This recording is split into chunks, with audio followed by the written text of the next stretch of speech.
ሰላም ወገኖች እንዴት ናችሁ? ደህና ናችሁ ወይ? እግዚአብሔር ይመስገን እኔ በጣም ደህና ነኝ።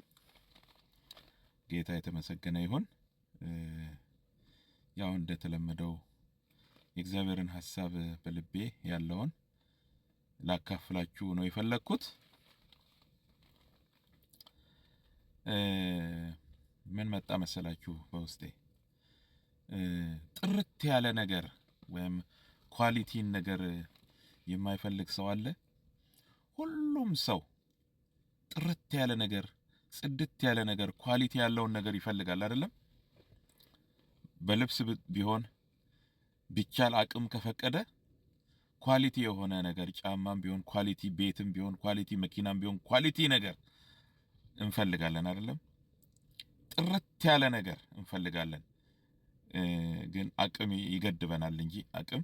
ይገድበናል እንጂ ሰው ሁሉ ዘር፣ ቋንቋ፣ የቆዳ ቀለም፣ ሃይማኖት ሁሉ ሀብታም ድሃ በሙሉ ማለት ነው ጥርት ያለ ነገር የማይፈልግ የለም። ጽድት ያለ ነገር ሁለት የሆነ እንደ ነገሩ የሆነ ነገርና ጥርት ያለ ጽድት ያለ ነገር በፊታችን ቢቀርብ ድሃውም ሀብታሙም የቱን ነው የሚመርጠው? ጥርት ያለውን ጽድት ያለውን ነገር ነው የሚመርጠው ማለት ነው። ዋጋው የከበረውን ነገር ነው የሚመርጠው። በዚህ እንስማማለን አይደለም? እግዚአብሔር ይመስገን። ታዲያ ምን ሆነን ነው ህይወት የሚገኝበት ነገር ላይ የዘላለም ህይወት የሚገኝበት ነገር ላይ ከኃጢአት መዳን የሚገኝበት ነገር ላይ ጽድት ያለውን ጥርት ያለውን ነገር የማንሻው ለምንድን ነው? ወይም ደግሞ ይህንን ጥርት ያለውን መንገድ የሚፈልጉ ሰዎች ለምን ቁጥራቸው አነሰ? ዋጋ ስለሌለው? ዋጋው ርካሽ ስለሆነ አይደለም። ለማለት የፈለኩት ምንድን ነው? ልክ በማንኛውም ቁሳዊ ነገር በዚህ ዓለም ያለ ጽድት ያለውን ነገር ጥርት ያለውን ነገር እንደምንፈልገውም ሁሉ ለዘላለም ህይወት የሚሆነውንማ ምንኛ ጥርት ያለውን ልንፈልግ ይገባን ይሆን? አይመስላችሁም? መጽሐፍ ቅዱሳችን ያንን ነው የሚያስተምረን። ስለ እግዚአብሔር ቃል ሲናገር አንደኛ የሚሰብኩን ሰዎች ወንጌልን የሚሰብኩን ሰዎች ህይወት ይገኝበታል ብለው ወንጌልን የሚሰብኩን ሰዎች ሲሰብኩን ልክ እንደ ወንጌል እውነት እንደ እግዚአብሔር ቃል እንዲሰብኩን የእግዚአብሔር ቃል ያዛል። እንዲሁም ደግሞ በሌላ ስፍራ ጴጥሮስ ይመስለኛል ስለ እግዚአብሔር ቃል ሲናገር ምን ይላል? ልክ መብራትን ወይም ኩራዝን በሉት ወይ ሻማ በሉት በጨለማ ይዞ የሚሄድ ሰው፣ ያ ማለት ነው እያየበት የሚሄድ ሰው፣ ጨለማ ውስጥ በብርሃን እያየ የሚሄድ ሰው ያ ብርሃን ያ መብራት ወይም ያ ኩራዝ ወይም ሻማ እንዳይጠፋበት ምንኛ እንደሚጠነቀቅለት እንደምናውቅ ያሳስበናል። ከዛ ተነስቶ ያስተምረናል። እንዴት ነው ሰው በጨለማ መብራትን ይዞ የሚሄድ ሰው ለዛ ብርሃን ለዛ መብራት እንዳይጠፋበት እንዴት ነው የሚጠነቀቀው? ምንስ ነው የሚያጠፋበት ብለን ስንል ንፋስ ያጠፋል። ከጎን ከፊት ለፊት ከኋላ ከጎን ምናምን የሚመጣ ንፋስ ሊያጠፋው ይችላል። ስለዚህ ምን እናደርጋለን?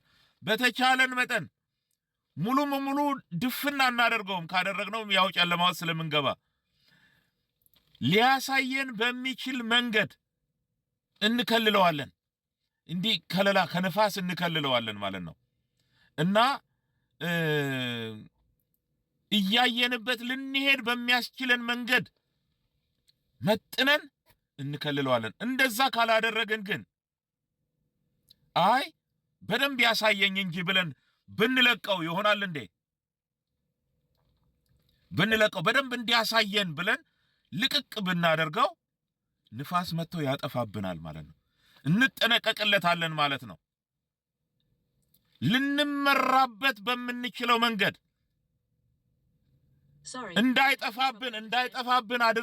እንዳይጠፋብን አድርገን ተጠንቅቀን እንይዘዋለን ማለት ነው። በልኩ እንይዘዋለን ማለት ነው። ተጠንቅቀን ማለት ነው። ምክንያቱም ከልኩ ከወጣን ሌላ ነገር መግቢያ መንገድ ሊያገኝበት ይችላል ማለት ነው። በተፈቀደልን መጠን እያየንበት እንድንሄድ ማለት ነው። የዚያን ያህል እንጠነቀቅለታለን እንዳይጠፋብን አይደለም።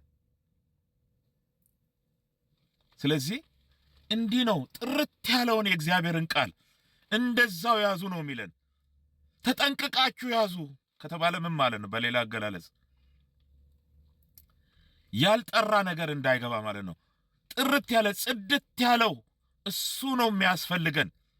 ጽድት ያለው ካልሆነ በስተቀር ምን ሊያጋጥመን ነው ማለት ነው? እንዲህ ካልተጠነቀቅንለት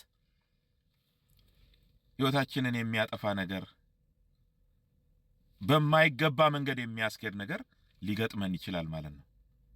ስለዚህ ምንድነው ለምንድነው መጽሐፍ ቅዱስ እንዲህ ይላል አይደለም እንዴ?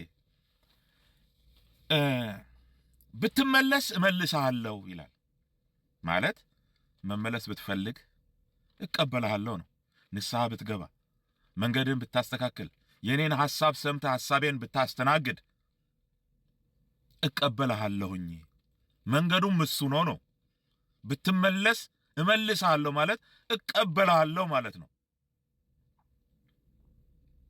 እንደገና ደግሞ የከበረውን ከተዋረደው ብትለይ እንደ አፌ ቃል ትሆናለህ ይላል። ማለት ላንተ የታሰበልህ ሁሉ በሕይወትህ ይሆናል፣ ይፈጸማል። ግን የከበረውን ከተዋረደው ብትለይ ነው።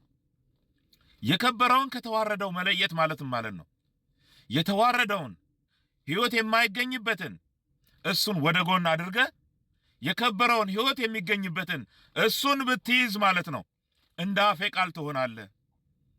የተናገርኩት ሁሉ በሕይወትህ ይሆናል። ላንተ ያሰብኩት ሁሉ በሕይወትህ ይሆናል ይላል እግዚአብሔር። ስለዚህ ለሌላ ነገር ለኃላፊ ነገር ጽድት ያለውን ነገር የፈለግን፣ ጥርት ያለውን ነገር፣ ኳሊቲ የሆነውን ነገር የፈለግን፣